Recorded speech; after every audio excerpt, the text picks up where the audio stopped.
we both have had children lately, Hmm. probably older than we should for our own physical body well-being, lack of sleep, and all those things. I mean, I have a 7-month old.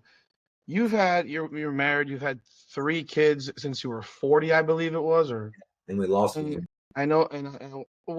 And I know you had one that you lost. I don't, was Yeah. it before at birth or? Uh, yeah, Mm, 34, 35 weeks. I mean, that you yeah, don't wish that would have been the second, right? That was that the was second. my second. I mean, you don't wish that on an enemy. What we went through, seeing my wife when we were leaving the hospital, like just like gutted me, and like he's buried next to my mom. So at the end of the day, like I go see my mom, I go see him. I just can't imagine. And that's what I was saying. Like when you represent people who have kids, that get, like I could not imagine. Like I don't have the memories. My child passed away at 34 weeks. In the womb. I don't have memories because I just can't imagine having a child 10, 15, 20, and then boom, here today, gone tomorrow, and like you're left holding the bag. Like what do we do? And there's just so many lawyers, I hate to say it, that just don't care about people. All they care about is money. And I've never, ever, ever put money before doing the right thing. I've, in fact, sacrificed money to do the right thing for somebody because I just try to be a good human. Like, and we already have a stigma. Like personal injury lawyers, the stigma is not a good one, right? Mhm. People don't generally like us. When I'm doing jury selection, you talk about the things people say. Like I have so many funny stories of like jurors just going off. Like you ask them about something, you're like, oh wow, you really feel that way? So they don't like us. So like what can you do to change that? And to me, it's be a good person and be available and be present. And like sometimes that requires me answering my phone at 7 o'clock at night or 10 o'clock on a Sunday. And like, and I have kids, so I try to be present for your kids. You try to be present for your client. It's a juggling act, right? So, but we manage. How did you guys deal with that? I mean, you're 46 right now. No, aging me, I 40, look 46. I'll be you're 40. the same. I'll be Oh, 44. 40. Okay, my mistake. It wasn't the age. I thought you were the same. I thought you were almost the same age. I'm 47. That's why I asked. What did you got? How did you deal with that situation? I mean, I can never imagine. So Um, I'm like, what? Because you still have to continue to work. yeah. How do you compartmentalize this and deal I, with? Because that's look, a massive trauma, and your wife, obviously, I'm sure, was inconsolable. And it was look it look losing my mom, I have experiences, especially at a young age, a lot of people don't have, and I think people are wired differently.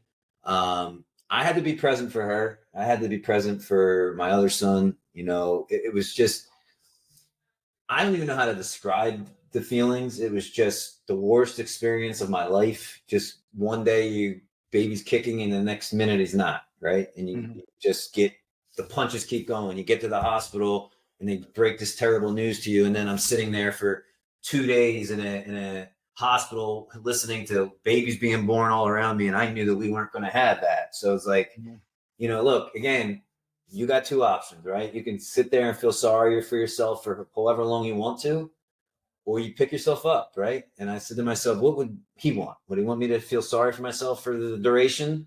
Or does he want me to pick my ass up? And I picked my ass up. And my wife, the funny thing is, if there was something funny that came of it, the doctor said to us, don't have any more kids for 6 months because she needs to recover, this, that, and the other. 6 weeks later, she got pregnant. We walked into the doctor's office and he thought we were two psychopaths. But honestly, it was the only way her and I could heal. Like we needed to have that rainbow baby. That was it. It wasn't going to be in 6 months. Like God's plan was it's going to happen now. But we also knew then that like, okay, she got pregnant too soon. Is she going to be able to go through this whole pregnancy? You don't know, right? You don't know, but you just roll with the punches. But for us, it was we have to have another baby, or we're just going to be in a position that we weren't going to get over it, right? So not Mhm. that you'll ever get over it, right? No, But of you course. just sort of you move forward. I mean, you got to move forward, and unfortunately, it's not an easy thing for people. That's why we have a lot of mental health issues in this country. There's not a lot of resources, I think, for certain people like that are going through situations like that. I didn't realize until it happened to us, like how many other people I knew it happened to that maybe didn't really talk about it. Right? I think it's more, people are more open to talk about it now. I don't think this conversation we're having, like people necessarily would have had 10 years ago. Hmm. It's sad. It makes me sad. But, at the end of the day, got 3 beautiful boys, man. I got 3 kids, and I got a beautiful wife, and I got a partner that, he and I are ride or die. So at the end of the day, it's like God has blessed me in a lot of other ways. So you had to have a second, then you had to have a third, right? I had the second, and then the third sort of came as a surprise because I told my wife, I'm like, I don't want any more kids. I was, I'm in my 40s. I'm like, Yeah. work like die. So she woke me up one morning with the old tapped me on the shoulder with a pregnancy test, and I looked at her like no way. And Joey was born. Here we go. And how old is your last one? Joey's going to be 6 months on. Yeah, you had yours right after I did. Yeah, you had your last one. How has that been going?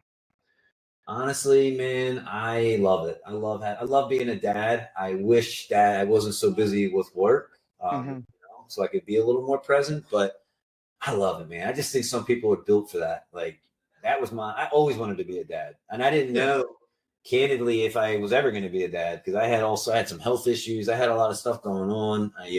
Fertility treatment, a whole bunch of stuff. And I wasn't sure I was going to be a dad, and all your friends around you were having kids, and you're like the uncle. I was the uncle to everyone. It didn't matter. Uncle Rob, So, and here I am now at 3, and I'm blessed. I really am. And so there's 6 months, or about to be 6 months. My wife's birthday is July 21st, by the way. So day before, July 20th. So I got a 4-year-old, a 2-year-old, and a soon to be 6-month-old. I got a 7-month-old, and I'm exhausted. It's hard, man. I'm lucky. My wife does an amazing job with the kids. She's up at night with them. I do my part. I try to do as much as I can do, but it's hard. It's a struggle because you're juggling, right? And there's only one of you, so it's like you work too, so you gotta find that balance, right? So, has anyone made a joke and bought your child or any one of your sons any Cowboys gear?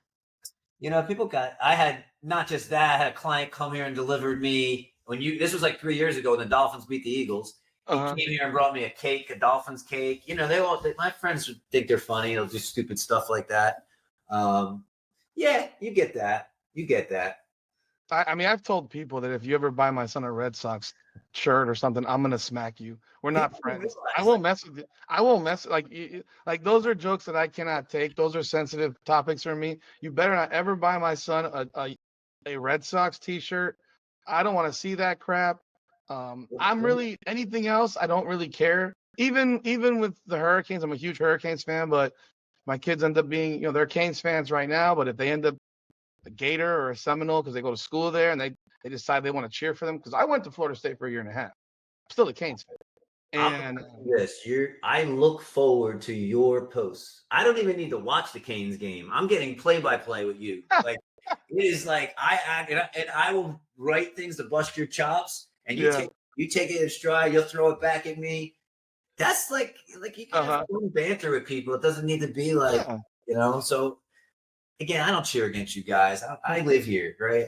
I'm not gonna. If you guys win a championship, I'll be happy for you. I need to bring you to a Canes game next year because I got tickets in the box because it's it's at your level, so you don't be sitting in the hot sun with the I'm sweating this year. One of my best friends is a diehard Canes, and I said this year I'm going to cheer for them, and I did. But man, it's so. I mean, it's like so frustrating, and I'm not like I was in my first year, like getting into them, and I'm like, man.